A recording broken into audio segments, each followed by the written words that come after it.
আসসালামু আলাইকুম রহমতুল্লাহ বরকাতু। প্রিয় দেশবাসী, আপনারা জানেন যে রশিদ কুতুবখানা নরসিংদী থেকে আমি আব্দুল্লাহ উদ্যোক্তা হওয়ার জন্য এই যে মুরগি দেখেন, মুরগিগুলি দেখেন, এই যে মুরগিগুলি উঠাইছিলাম প্রায় 1600 মুরগি, পুরাটা ফার্ম দেখেন যে পুরাটার মধ্যে 1600 মুরগি উঠাইছিলাম।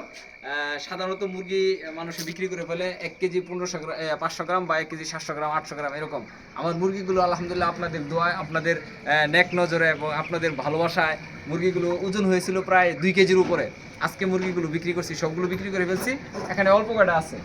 আমার মুহিব্বিন নরসিংদী থেকে যারা নিয়েছেন, অতীতে অনেকগুলো নিয়েছেন, এখনো যদি কেউ নিতে চান কালকে সকালে ফজরের পর পরে আমাকে জানাতে হবে। আমি 7টার মধ্যে রওনা দিব। এর আগে যদি কেউ জানাইতে পারেন তাহলে নরসিংদী হয়ে বসিয়ে নিতে পারবেন মাত্র 135 টাকা কেজি। যদি নিতে চান তাহলে অবশ্যই অবশ্যই ফজরের আগে আগে জানাই ফেলবেন। যদি কেউ ফজরের পরে জানান তাহলে 7টার আগে আগে আমাকে জানাইতে হবে। এখনও নরসিংদী অর্ডার আছে। আমাদের আওয়াবিল ইসলামী একাডেমির জিয়াউল হক ভাই অর্ডার করেছেন, মাওলানা জিয়াউল হক ভাই। ওনাকে আমি 14 পিস মুরগি দিব এবং 2 পিস আরও একজন অর্ডার করেছেন, তো 16 পিস নিয়ে যাবো। যদি কারো লাগে দ্রুত জানাবেন। ভালো থাকবেন, সুস্থ থাকবেন, ভালোবাসা এবং দোয়া দিয়ে পাশে থাকবেন যেন সামনে আরও বেশি করে মুরগ উঠাইতে পারি। এটার মধ্যে দেখেন এটা পুরাটাই মুরগে ভরা ছিল, যেন আরও বেশি করে মুরগ উঠাইতে পারি এবং পাশে আরেকটা খামার ঘর আছে, ওটার মধ্যেও যেন উঠাতে পারি। সকলে ভালো থাকবেন। আসসালামু আলাইকুম রহমতুল্লাহ।